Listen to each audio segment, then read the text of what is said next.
Hello friends, in this video I will show how to update webcam driver in your Windows 10 or 11. So guys, if you are using Windows PC or laptop, so you can update driver for webcam easily. Click on Start,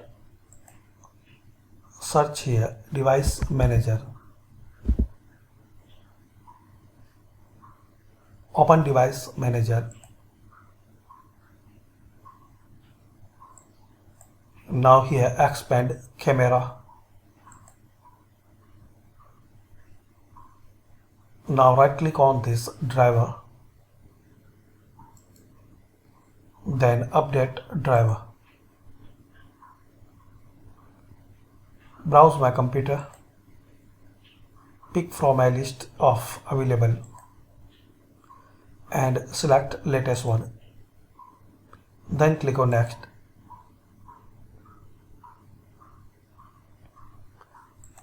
Another way, right click on it, update driver and search automatically for drivers.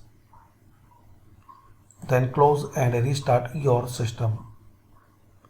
So this way guys, you can update webcam driver in Windows 10 or 11.